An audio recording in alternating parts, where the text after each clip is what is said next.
Aku korbannya. Ingat, aku korbannya. Seorang wanita New York membuat tuduhan liar terhadap seorang pelanggan DoorDash yang dia antar makanannya. Dia mengatakan pria itu memamerkan dirinya kepadanya di dalam rumahnya dan dia merekamnya, lalu mengunggah gambar-gambarnya secara online. Dan dia bahkan sampai mengatakan bahwa pria itu melakukan pelecehan seksual terhadapnya. Video TikToknya tentang situasi tersebut menyebar dengan sangat cepat. Tapi sekarang justru dia yang ditangkap. Kami membahas kasus yang diangkat Law and Crime. Saya Chris Stewart.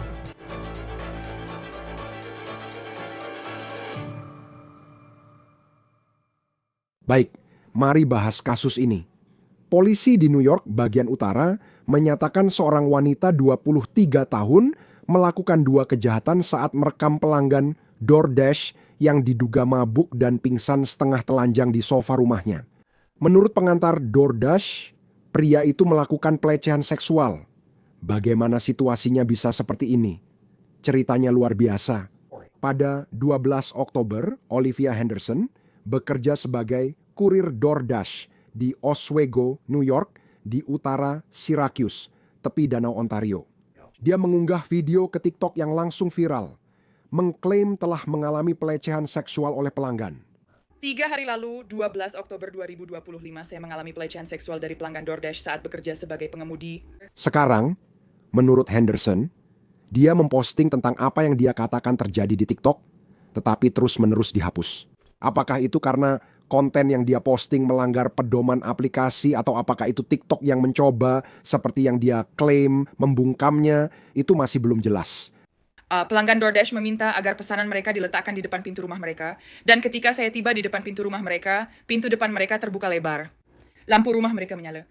Mereka tidur di sofa yang terlihat dari pintu depan, dengan celana dan pakaian dalam turun sampai pergelangan kaki, terbuka tidak senonoh di depan saya. Saya merekam ini tapi tidak akan mengunggah videonya lagi karena yakin itu penyebab saya mendapat teguran. Saya sudah melapor ke DoorDash dan pelanggan itu dilarang.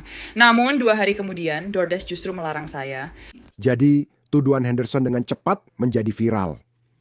Jutaan orang melihat videonya. Video itu menampilkan pria setengah telanjang yang tampaknya pingsan di sofa setelah membiarkan pintu depan rumah terbuka. Sekarang, konten itu kemudian diunggah ulang dengan kreator konten lain memberikan komentar tentang apa yang terjadi. Sekarang, menurut Syracuse.com, salah satu video Henderson telah ditonton 30 juta kali. Jadi ini tersebar kemana-mana. Dalam video aslinya yang telah dihapus, Henderson diduga menyiratkan pelanggan itu melihat wanita pengantar pesanan dan sengaja bersiap untuk sensasi eksibisionis. Sekarang, gambar-gambar itu memicu perdebatan sengit di kolom komentar. Apakah memang sejak awal itu adalah rencana pelanggan untuk memamerkan dirinya kepada siapapun yang datang mengantarkan makanannya, atau ini hanya kesalahan yang tidak disengaja dan tidak pantas? Inilah pertanyaan yang sedang dicari jawabannya oleh polisi. Beberapa komentator sinis menyarankan Henderson sendiri membuka pintu depan dan merekam video itu demi perhatian. Selain itu, inti dari percakapan yang ramai di dunia maya adalah klaim Henderson tentang pelecehan seksual. Apakah kejadian itu bisa dikategorikan sebagai pelecehan seksual? Apakah ada sesuatu di sana yang bisa dijadikan dasar tuntutan? Kita akan membahas itu lebih lanjut sebentar lagi, tapi Henderson menegaskan bahwa dia tidak akan menyerah. Saya fokus menceritakan kisah saya. Inilah satu-satunya keadilan bagi saya. Membongkar pria ini dan memposting video yang kini viral. Sekarang dia bisa hidup dengan rasa malu dan aib jika seorang orang sudah melihatnya dan tahu siapa dia atau di mana dia berada. Kamu mengerti maksudku kan? Seolah-olah aku yang sedang dihukum. Ini adalah dunia laki-laki. Aku korbannya, ingat, aku korbannya. Mereka menghapus videoku. Seharusnya mereka membayarku untuk cerita keduaku yang berdurasi lebih dari 1 menit. Mereka seharusnya membayarku untuk semua penayangan yang kudapat. Jadi tidak mereka langsung menghapusnya. Mereka langsung menghapusnya. Sama sekali tidak. Mereka tidak membayarku untuk itu. Tidak. Dalam video berjudul Saatnya Menuntut DoorDash, tanda tanya, Henderson menyebut telah beberapa kali berbicara dengan dukungan DoorDash. Mereka juga menolak memberitahu alasan akunnya dinonaktifkan. Dia mengklaim tidak bisa mengakses uang yang belum ditransfer dari aplikasi ke rekening banknya. Namun, Pada 16 Oktober, Henderson mengunggah video terakhir. Jadi aku dan semua orang tahu alasan aku kehilangan pekerjaanku pada saat yang sama. Itulah pembaruannya. DoorDash mengeluarkan pernyataannya sendiri di TikTok dan platform media sosial lainnya dengan mengatakan, kutip, "Kami telah melihat beberapa unggahan yang sulit dan sensitif dalam beberapa hari terakhir dan kami ingin meluruskan semuanya. Tidak ada yang pantas mengalami pelecehan seksual atau kekerasan dan DoorDash tidak pernah menonaktifkan pengguna yang melaporkannya. Titik. Kami sangat serius menangani laporan-laporan ini dan bekerja sama dengan penegak hukum untuk menyelidiki serta mendukung mereka yang terdampak." Dalam kasus ini, Dasher memberitahu kami tentang pengalaman yang membuatnya merasa tidak aman, seperti yang selalu kami harapkan dari para Dasher. Tim kami segera memulai penyelidikan dan telah berkomunikasi langsung dengan penegak hukum, serta siap memberikan dukungan penuh terhadap setiap upaya mereka. Namun, mengunggah video pelanggan di rumah mereka dan mengungkapkan detail pribadi mereka secara publik adalah pelanggaran yang jelas terhadap kebijakan kami. Itulah satu-satunya alasan akun Dasher ini dinonaktifkan bersama dengan akun pelanggan selama kami melakukan penyelidikan. Kami juga telah memastikan bahwa Dasher memiliki akses penuh ke penghasilannya dan kami tahu ini adalah situasi yang sensitif dan kami ingin setiap Dasher tahu jika Anda pernah merasa tidak aman atau mengalami sesuatu yang mengkhawatirkan, datanglah kepada kami. Kami di sini untuk mendengarkan, bertindak, dan mendukung. Tutup kutipan. Pembaruan video itu adalah postingan terakhir Henderson di TikTok dan masih aktif saat rekaman ini dibuat. Reaksi terhadap pernyataan DoorDash di TikTok sangat beragam, dengan beberapa orang masih mendukung Henderson. Contoh, seseorang berkomentar, DoorDash mendukung budaya pemerkosaan. Komentator lain berkata semuanya terlalu dibesar-besarkan, menulis, kutip, "Jujur saja, jika saya di posisinya, saya akan antar pesanannya dan menutup pintu untuknya." Dia benar-benar mencoba memanfaatkan situasi ini dan merepotkan semua orang. Namun komentator ketiga menyinggung video pertama Henderson yang sudah dihapus, tapi sudah tersebar. Kutipan, video asli hanya menunjukkan pintu terbuka sedikit. Dia membukanya lebar dan masuk. Saya pasti marah jika sudah instruksikan makanan ditinggal di depan pintu, tapi mereka malah masuk dan merekam saya saat tidur. Henderson mengklaim bahwa dia sudah pergi ke polisi untuk melaporkan apa yang terjadi dan mereka tidak melakukan apa-apa. Namun, sebuah penyelidikan sedang berlangsung di balik layar dan fokusnya adalah Henderson, bukan pria yang tidak sadarkan diri di rumahnya. Polisi Oswego melaporkan dalam siaran pers, video dan penyelidikan menunjukkan pria itu tak berdaya serta tak sadarkan diri di sofa karena konsumsi alkohol. Video tersebut diambil dari luar kediaman pria tersebut. Pengemudi DoorDash kemudian mengunggah video tersebut ke media sosial, di mana video itu menarik perhatian besar. Ditemukan bahwa pengemudi DoorDash mengaku mengalami pelecehan seksual dalam insiden ini. Departemen Kepolisian Oswego menyelidiki dan menyimpulkan tidak ada pelecehan seksual. Pria dalam video itu bekerja sama dengan polisi dan memberi pernyataan. Beberapa minggu setelah dia pertama kali viral, Henderson kembali menjadi berita utama ketika dia ditangkap pada tanggal 10 November atas 2 tuduhan kejahatan kelas I. 1 tuduhan pengawasan ilegal tingkat 2 dan 1 tuduhan penyebaran gambar hasil pengawasan ilegal tingkat 1. Kapten Polisi Kota Oswego, Brian Thompson, mengatakan pada Central New York Central, "Setelah Anda mengunggah sesuatu, biasanya tak bisa ditarik. Saat memposting di media sosial, pikirkan dulu apa yang Anda bagikan." Polisi Oswego menyatakan Henderson telah diproses, dibebaskan, dan mendapat surat panggilan sidang pengadilan kota selanjutnya. Sidang berlangsung Desember. Jika terbukti bersalah, dia bisa dihukum hingga 8 tahun penjara. Bergabunglah bersama kami membahas kasus ini. Banyak hal perlu diulas di sini. Paul Townsend, pengacara pembela kriminal, senang Anda hadir di Law and Crime. Saya ingin bertanya, apakah Anda pernah melihat kasus seperti ini? Rasanya aneh dengan banyak lika-liku hingga ke titik ini.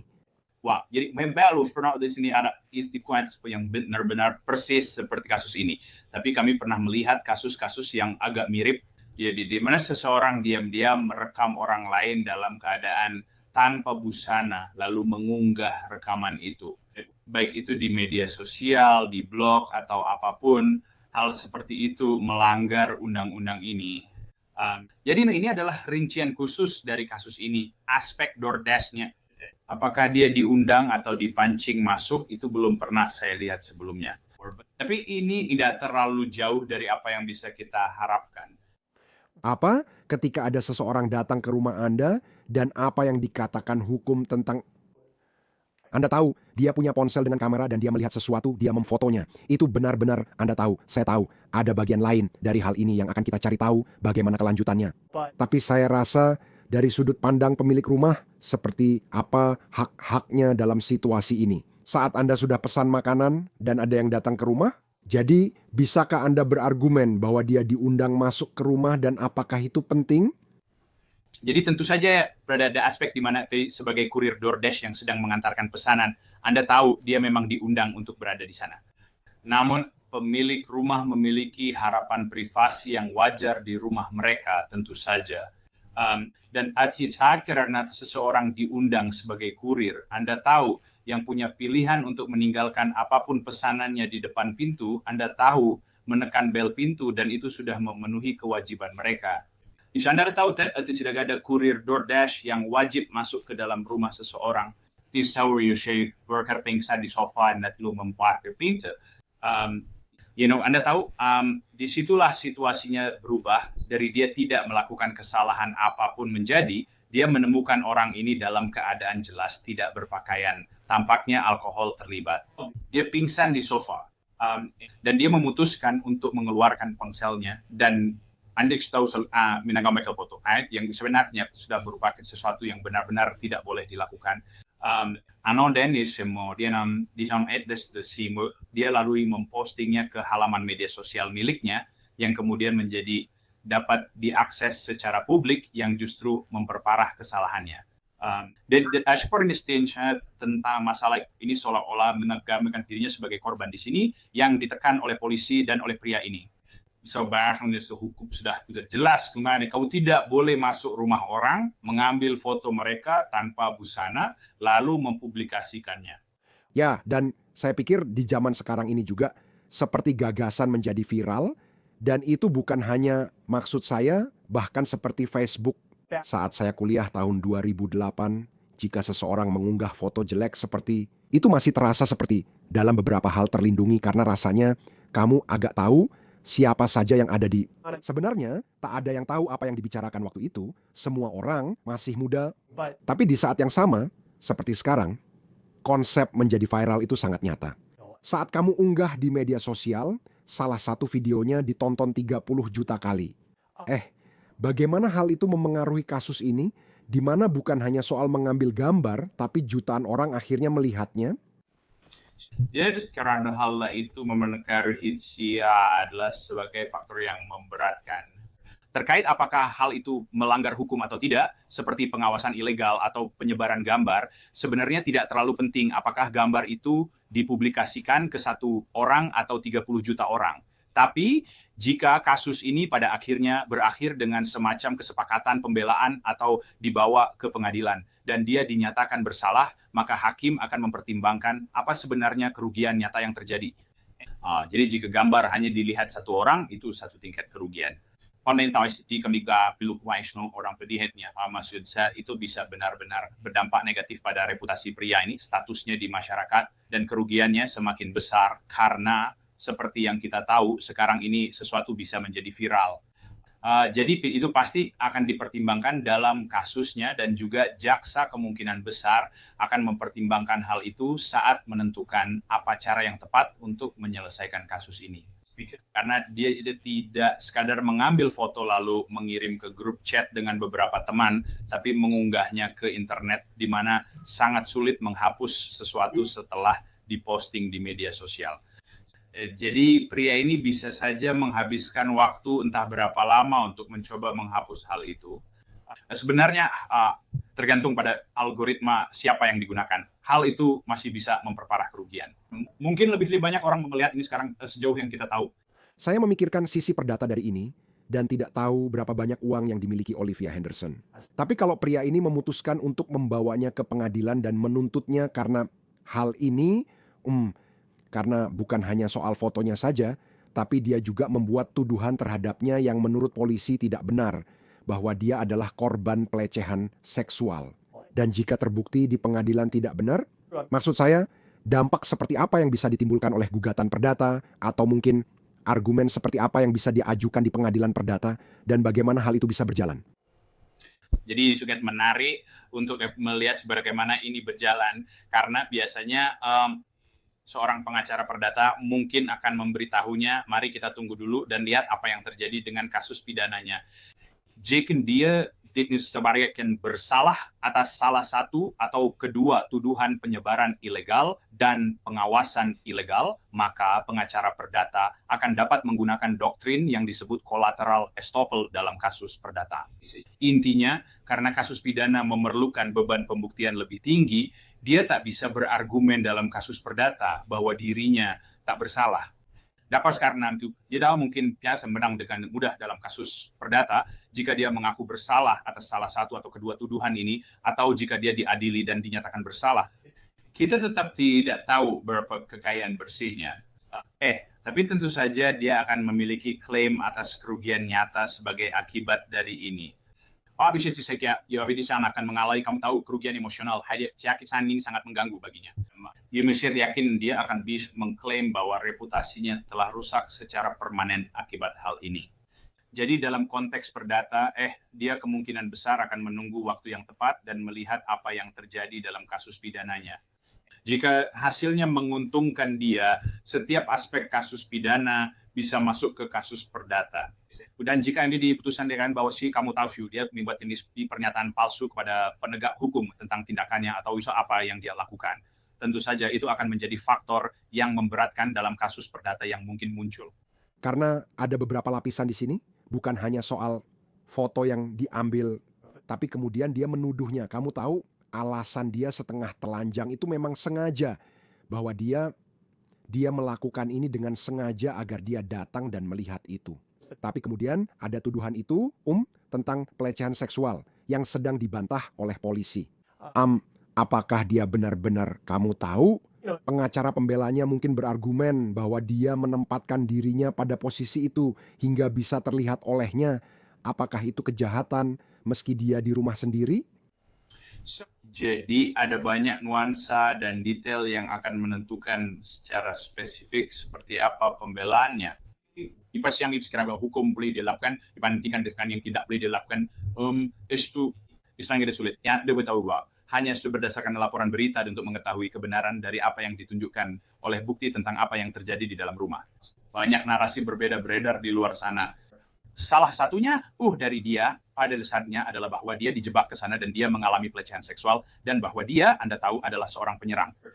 Ada versi kejadian yang berbeda di mana dia seharusnya meninggalkan barang-barang di depan pintu, tapi pintu depannya terbuka lebar dan dia sedang tertidur dan dia bisa melihatnya, lalu dia masuk begitu saja dan mengambil foto-foto itu, dan dia bahkan tidak benar-benar tahu bahwa dia ada di sana. Pada akhirnya apa yang dituduhkan padanya yaitu mengambil foto-foto itu lalu menyebarkannya terpisah, dan tidak ada hubungannya dengan klaim apapun yang dia miliki bahwa dia mengalami pelecehan seksual oleh pria ini.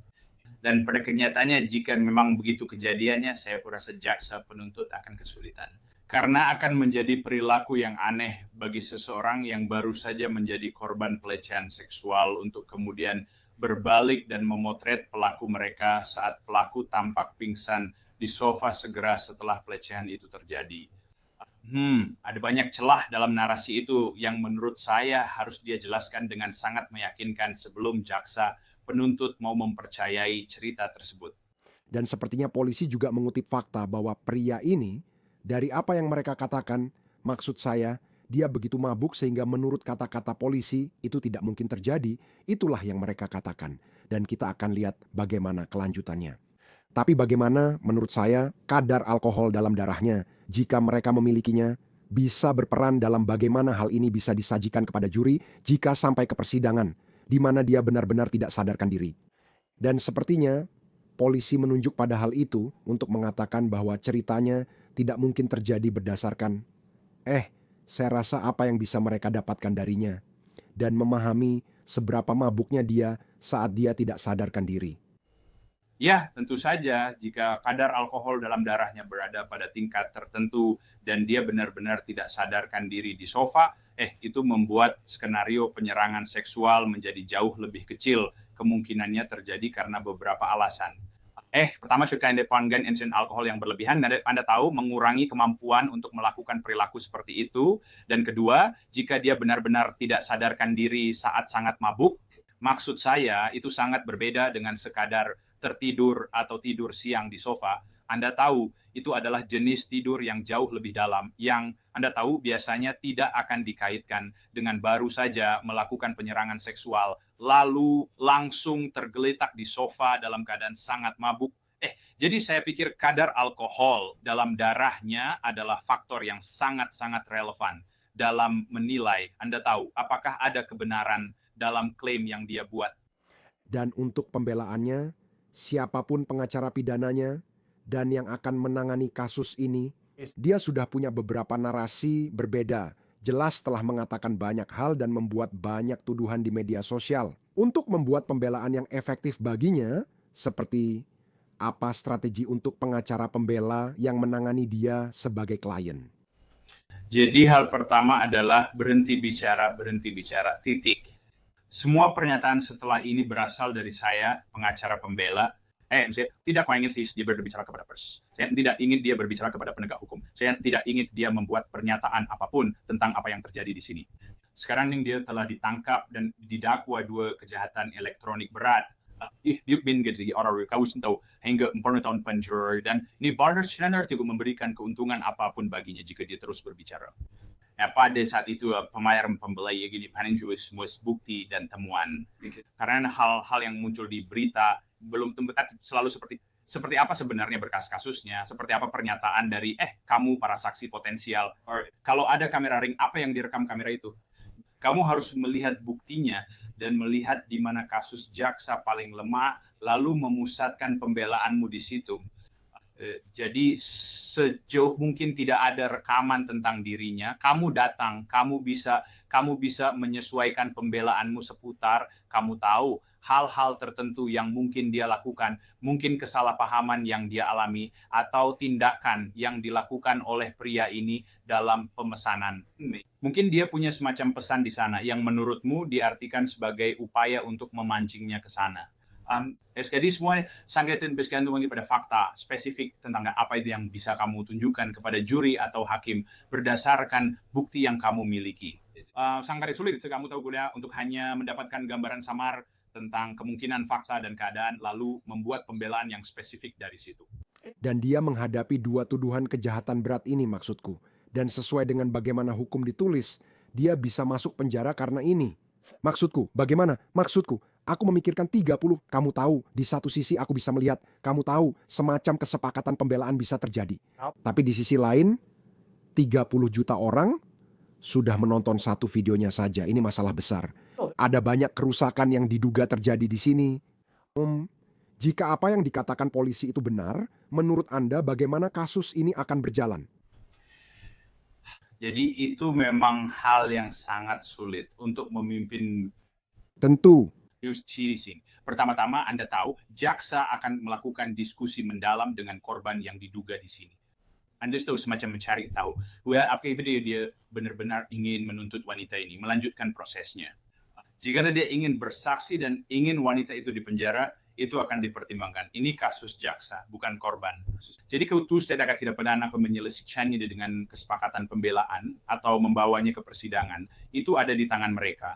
Tapi tentu saja masukan dari korban selalu dipertimbangkan dan kerugian yang dialami korban juga selalu dipertimbangkan. Dalam kasus seperti ini, dengan lebih dari 30 juta penayangan, akan ada banyak pertimbangan dari kantor kejaksaan untuk benar-benar mengirimkan pesan bahwa perilaku seperti ini sama sekali tidak bisa ditoleransi. Apakah kasus ini akan berakhir dengan kesepakatan pembelaan, atau apakah akan berakhir dengan hukuman penjara? Itu saya tidak tahu. Maksud saya kita tidak tahu seperti apa latar belakangnya. Tapi jika kita berasumsi bahwa ini adalah penangkapan pertama, ini adalah 2 kejahatan tingkat E yang tidak melibatkan kekerasan dan akan dijalankan secara bersamaan jika dijatuhi hukuman. Semuanya ini berawal dari hal yang sama dari tindakannya. Grisho kepada mungkin pengacara yang lebih berhasil memperjuangkan sesuatu seperti masa percobaan. Tentu itu bisa saja terjadi.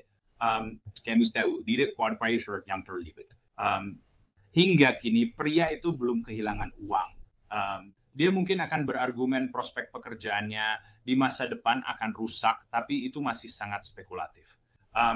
Jadi kamu tahu, tergantung bagaimana kamu melihat kasus ini, dan ada argumen di kedua sisi. Saya bisa melihat seorang pengacara pembela. Kalau saya menangani kasus ini, saya pasti akan berargumen agar tidak ada hukuman penjara.